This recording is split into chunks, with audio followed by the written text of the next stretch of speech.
Friend, তোমরা সবাই কেমন আছো? আশা করি খুব ভালো আছো, সুস্থ আছো। আমরাও ভালো আছি। দেবনাথ ফ্যামিলিতে তোমাদের আরেকবার স্বাগত। আজকে হচ্ছে বুধবার আর বাজে হচ্ছে এখন পুরো 6:30। তো এখন থেকেই ব্লগটা শুরু করলাম। বাবু চলে গেছে, এই বেরোলো সবে 6:30টার দিকে। এইবার সব কাজগুলো এক এক করে সেরে নেবো। তা চলো তোমাদের সঙ্গে নিয়ে আজকে ব্লগটা শুরু করি। প্রচুর কাজকর্ম রয়েছে। আর সকালে একটুখানি গরম জল বসিয়ে দিয়েছি, জিরা জল, সেটা একটু খাবো। এই দেখো পুরো 6:30। চল একটু জলটা খেয়ে নিই। সেদিনকে যেরকম আমার ওয়ার্ড্রপের শাড়িগুলো শুধু রোদ খাইছে, আজকে ভাবছি আমাদের ঘরের বেডরুমটা একটু ঝেড়ে পুছে পরিষ্কার করে নেবো। তাহলে ভাদ্র মাসে যে ঘর ঝাড়া সব কিছু রোদে দেওয়ার যে নিয়মটা রয়েছে, সেটা একদিন করে বেছে নিলেই খুব সহজেই আমি করে নিতে পারবো। একার হাতে সংসার হলে না, এইভাবে একটু কাজগুলো গুছিয়ে নিই।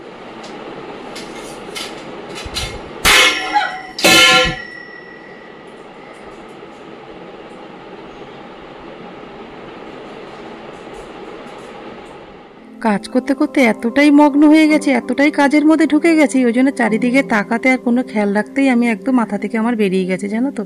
তার জন্য দেখতে পেলে সকালবেলা আজকে কত বড় একটা বিপদ আমার সাথে হতে পারতো। মানে কি বলবো, মানে এর থেকে বেরোতেই পারছে না। ওই আওয়াজটা যেন কানের মধ্যে এখনও বাজছে। মানে ভীষণ ভয় লাগছে, আর বুকের মধ্যে এত ধপধপ করছে না, মানে বলে বোঝাতে পারবো না তোমাদের। আমি তো ছিটকে পুরো বসেই পড়েছি খাটের মধ্যে। ফ্যান চলছে, আমি যখন এপাশে কাজ করছিলাম তখনই ফ্যানটা চালানো ছিল, যেন সেটা যে বন্ধ করে আমি মানে পর্দা লাগানোর কাজটা করব, সেটাই আমার মাথা থেকে বেরিয়ে গেছে। আমি কতক্ষণে ভাবছি কাজগুলো সেরে নিয়ে আমার ঠাকুর দেওয়া বেলা হয়ে যাচ্ছে, সেইগুলো শুধু মাথার মধ্যে ঘুরছিল। ওই জন্য আমি কোনো দিকে খেয়ালই দিতে পারছিলাম না। সেই পাইপটা যখন পর্দা থেকে বার করে উঁচু করতে গেছে না, পাখার মধ্যে লেগে পাইপটা তো অনেকটা মানে ট্যাপ পড়ে গেছে। তার থেকে বড় কথা, আমি ভীষণ জোরে ভয় পেয়ে গেছি। যদি আমার হাতটা থাকতো তাহলে বুঝতেই পারছো কী হতো আজকের। তা সবসময় তোমরাও কাজ করার সময় চারিদিকে দেখে শুনে তারপরে কাজটা শুরু করবে, নাহলে যে কোনো সময় মানে যে কোনো মুহূর্তে তোমার মানে বিপদটা ঘটে যেতে পারে আর কি। মানে আজকে তো আমার মাথা থেকে বেরোচ্ছে না, আর বুকের ভিতরে ভীষণ মানে ধপধপ করছে, আর ভীষণ ভয় লাগছে, জানো না। তো চলো এক এক করে কাজগুলো তো আমার হয়ে গেছে। পর্দাগুলো সব চেঞ্জ করে নিয়ে, আর ঝুল যখন পয়সা করছিলাম না, ওই এসির ওই চারিপাশটা পুরো বিছনার মধ্যে ঝুলে ভর্তি হয়ে গেছে। বেডশিটটাও আজকে চেঞ্জ করে ফেলে এবার ওয়ার্ড্রপটা সব কলিং দিয়ে ভালো করে ওগুলো একটু পয়সা করে নেবো। মানে খুব ধুলো হয়েছে, জানো তো। তো এই ঘরটা করে নিয়ে এবার পরের দিনকে আবার একটা ঘর করে নিলেই হবে। তাহলে একদিনে অত কাজের প্রেশারটা পড়বে না, আর ভাদ্র মাসে খুব সহজেই ঘরগুলো ঝাড়া হয়ে যাবে আমার। তা চলো তোমরা পুরো ব্লগটা দেখতে থাকো, আশা করছি তোমাদের ভালোই লাগবে।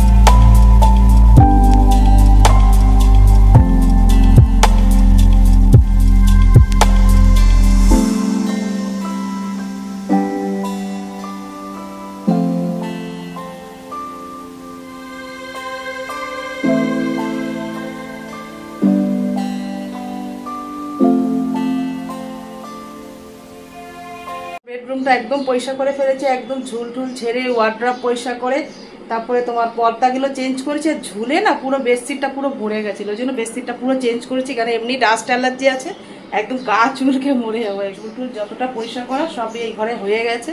এবার ছেলে ঘরে বেডশিটটা চেঞ্জ করবো। আর বৃষ্টি আসছে, দেখো আজকে আর কাচা যাবে না। ভাবলাম কাচতে দেবো, কিন্তু হবে না। তো চলো এবার স্নান করে ঠাকুর দিয়ে তারপরে বাদবাকি কাজগুলো সব আস্তে আস্তে সারবো। অনেকগুলো কাঁচা জমে গেছে আবার, লাগছে না বেশ। মানে সব কিছু চেঞ্জ করার পরে পরিষ্কার করার পরে আর সাদা বেডশিট পাতলে না মানে ঘরটা যেন বেশি আলো আলো লাগে, জানো তো। তা চলো এবার স্নানটা করে নিই। 8টা বাজতে 5 মিনিট বাকি, এখন আমার ঠাকুর দেওয়াও হয়নি। ঠিক আছে, ঠাকুর দেওয়া হয়ে গেছে। স্যামের ওই যে রুটি করে দই দিয়ে খাইয়ে দিলাম, দিয়ে এবার আমার জন্য একটু চা করতে এসেছি। আর এখন বাজে হচ্ছে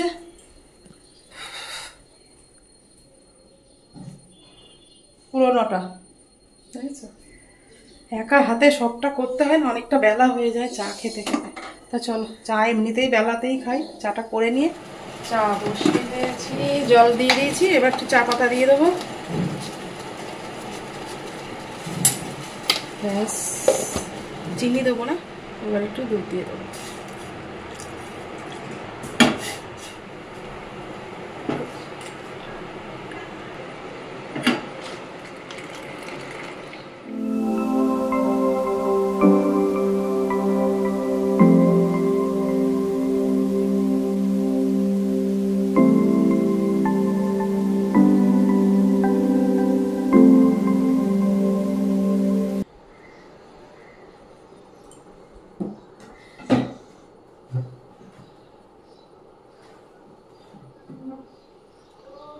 চাটা করে নিয়েছি, এবার চাটা খেয়ে নিই। পুরো 9টা বাজে, এখনো রান্নার কিচ্ছু জোগাড় করিনি।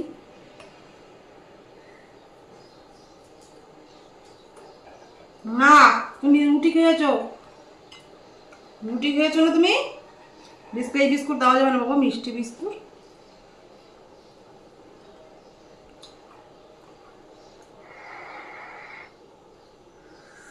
খাওয়ার পরে তোমাদের সাথে আর একটু কথা বলতে পারিনি, যা গরম, তার মধ্যে এগুলো সব জোগাড় করতে অনেকটা সময় লেগে গেল। আর আমি ব্রেকফাস্ট কিচ্ছু বানাইনি, একটু দুধের মধ্যে একটু মুসলি নিয়ে খেয়ে নিয়েছি। আর ভাত আর ডালটা হয়ে গেছে। এবার কি রান্না করবো দুপুরে সেগুলো তোমাদের সাথে শেয়ার করতে, চলো তোমাদের এক ঝলক দেখিয়ে দিই আজকে দুপুরে কি রান্না করবো। সব জোগাড় করছিলাম, মাছটা বার করে রেখেছি অনেকক্ষণ, এইগুলো সেই বরফ ছাড়াতে এতটা সময় লেগে গেল। বানাবো হচ্ছে আজকে দই কাতলা, এই রেসিপিটাই আজকে দই কাতলা রেসিপিটা তোমাদের সাথে শেয়ার করবো আমি যেভাবে বানাবো। সব মশলা দেখো এখানে রেডি করে নিয়েছি, আর মুসুরির ডাল সেদ্ধ করেছি, ওটা টমেটো আর ধনেপাতা দিয়ে একটু সম্বার দেবো। আর দেখো সব দই কাতলার মশলা আমি একদম রেডি করে নিয়েছি।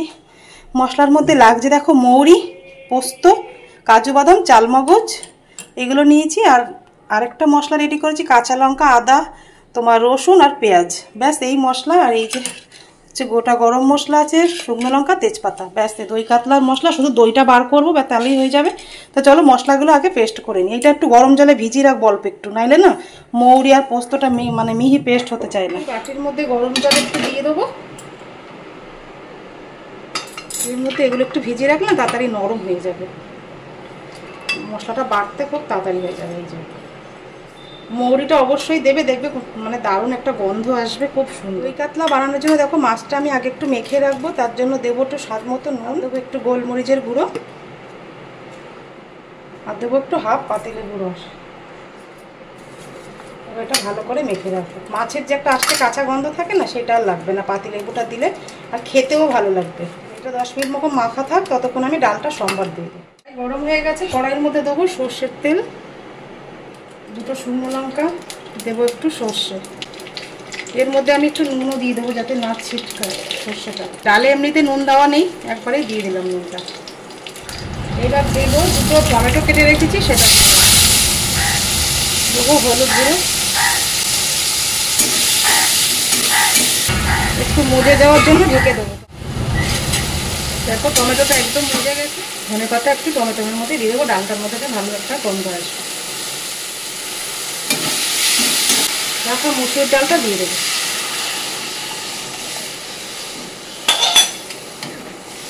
সামান্য একটু মিষ্টি দেবো, ব্যাস এবার ঢেকে দেবো ফুটে ওঠার জন্য। ডালটা ততক্ষণ হোক, দেখো আমি এটা মিক্সিতে মশলা করে নেবো। সর্বপ্রথম আমি পেঁয়াজটাকে করে নেব।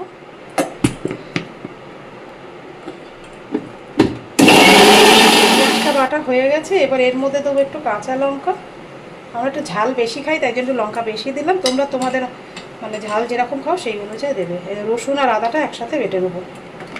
দুরকম মশলা বাটা হয়ে গেছে, এবার যে মেন মশলাটা বাটবো, এই দেখো পোস্ত আর চালমগজ, কাজু বাদাম আর হচ্ছে মৌরি, এটা দিয়ে দেবো।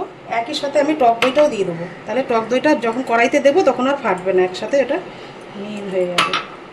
দুটো পেঁয়াজ কেটে আমি একটু বেরেস্তার জন্য তেল, সাদা তেল দিয়ে নিয়েছিলাম, তাহলে বেরেস্তাটা একটু হয়ে যায় কড়া করে, তারপরে নামিয়ে নেবো এটাকে। মাছগুলো এবার তেলে, যেই বেরেস্তা ভেজেছিলাম সেই তেলের মধ্যে আমি এক এক করে মাছগুলো সব ছেড়ে দেবো।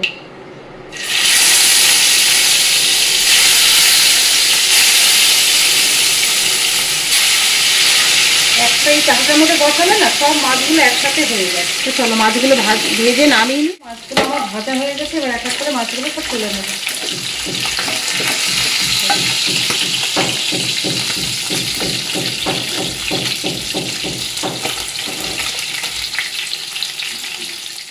বানানোর জন্য তেলটা, ওই তেলের মধ্যেই আমি দুটো শুকনো লঙ্কা, দুটো তেজপাতা আর এলাচ আর লবঙ্গ দিয়ে দিলাম গোটা মশলার মধ্যে। ভাজা ভাজা হয়ে আসলে এটা প্রথমে দিয়ে দেবো পেঁয়াজ বাটাটা। এই যে দুটো পেঁয়াজ আমি বেটে রেখেছি, এটা দিয়ে দেবো। পেঁয়াজটা একটু ভাজা ভাজা হয়ে গেছে, এবার আদা, কাঁচা লঙ্কা, রসুন যেটা বেটে রেখেছিলাম সেটা আমি 2 চামচ মতন দিয়ে দেবো বেশি করে।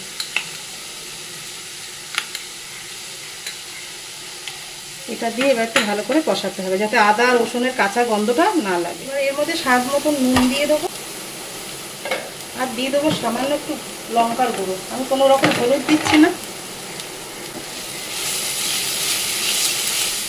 দেখো পেঁয়াজ, আদা, রসুনটা একটু ভাজা ভাজা হয়ে গেছে, এবার যে বাটিতে মশলাটা রেডি করে রেখেছি এটা এবার দিয়ে দেবো। গ্যাসটা একদম কমিয়ে ধোয়া জলটা একই সঙ্গে আমি দিয়ে দেবো।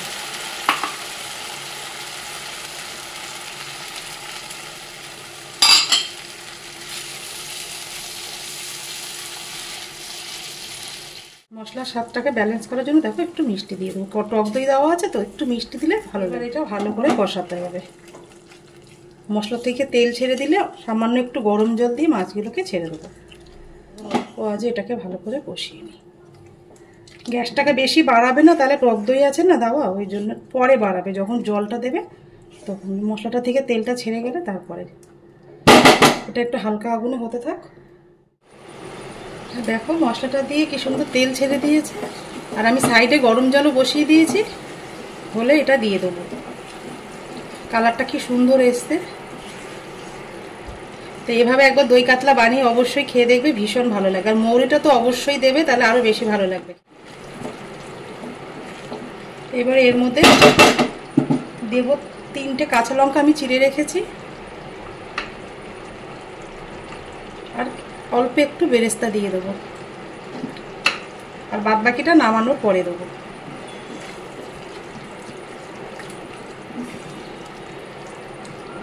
মাছ যেগুলো ভেজে রেখেছিলাম সেটা এক এক করে সব মাছগুলো এর মধ্যে দিয়ে দেবো।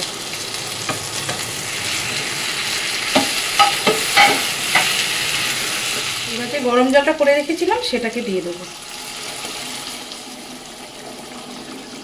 দেখো জলটা দিয়েছি, এবার ঢেকে দেবো, তারপরে নামানোর পরে তোমাদেরকে দেখাচ্ছি।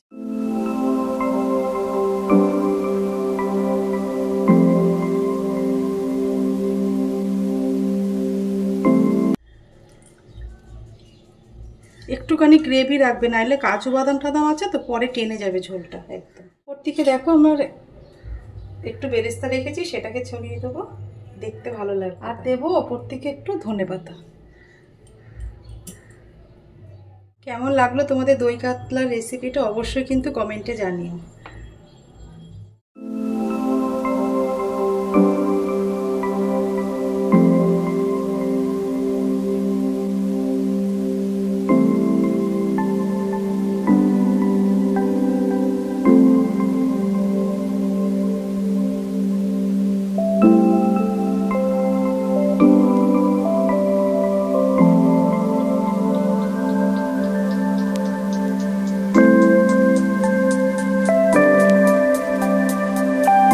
তো দেখো রান্না হয়ে গেছে। রান্নাঘরের সমস্ত কাজ আমি একদম পরিষ্কার করে ফেলেছি, এঁঠোকাটা।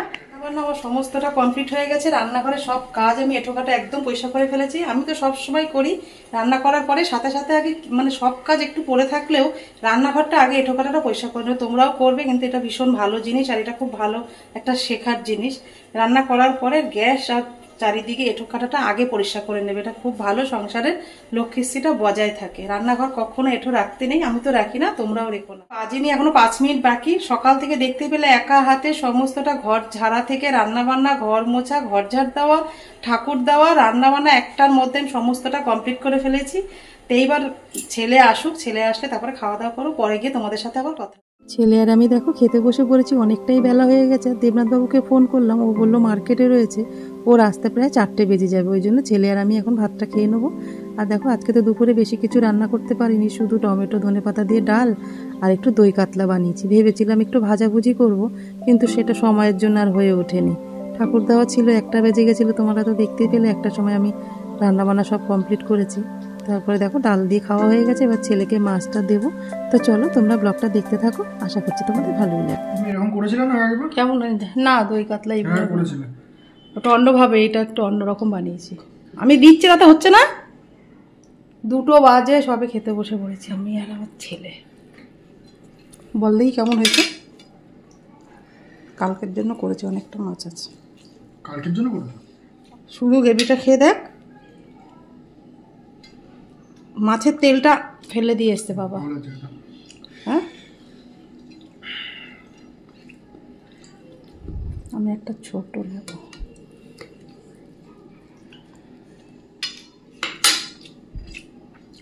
ভালো আছে।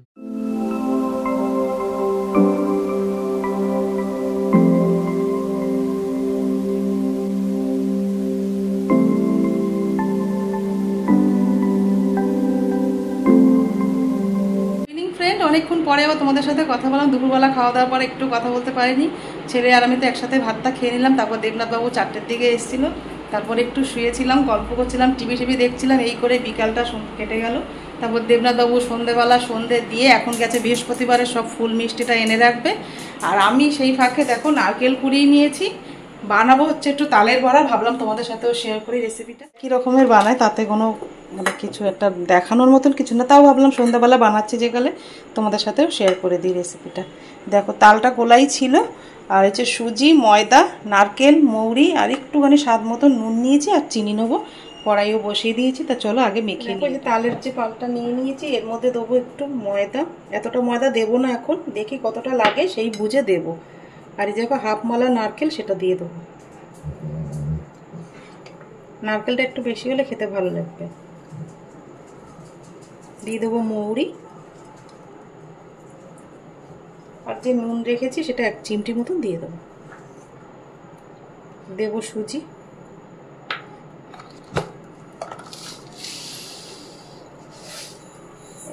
এক বাটির থেকে একটু কম দিলাম। দিয়ে আগে মেখে দেখে নেবো কতটা কি লাগবে, সেই বুঝে দেবো। দেখো আমার এই যে তালের যেটা আমার মাখা একদম রেডি হয়ে গেছে। একটুখানি ফাটিয়ে নেবো, তাহলে বড়াটা না খুব সফট হবে।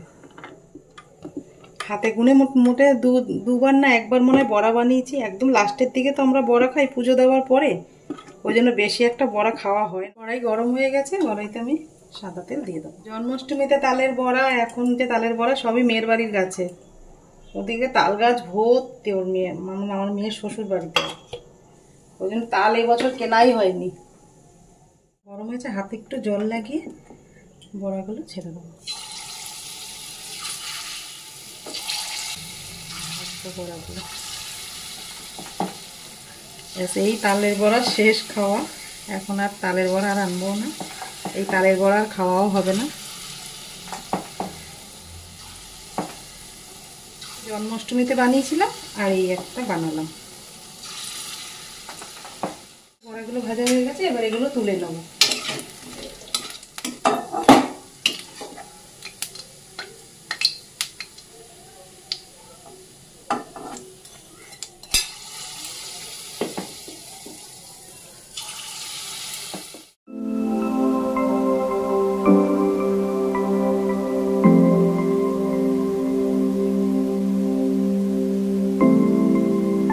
হয়ে গেল আমার তালের বড়া।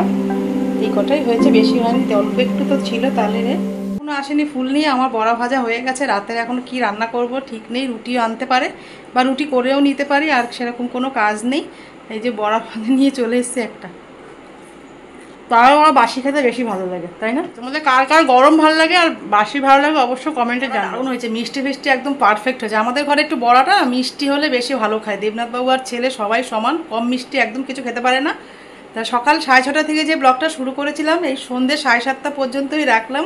যদি তোমাদের কিছু ভালো লেগে থাকে অবশ্যই লাইক কমেন্ট শেয়ার করো, আর আমার চ্যানেল নতুন হলে অবশ্যই সাবস্ক্রাইব করো।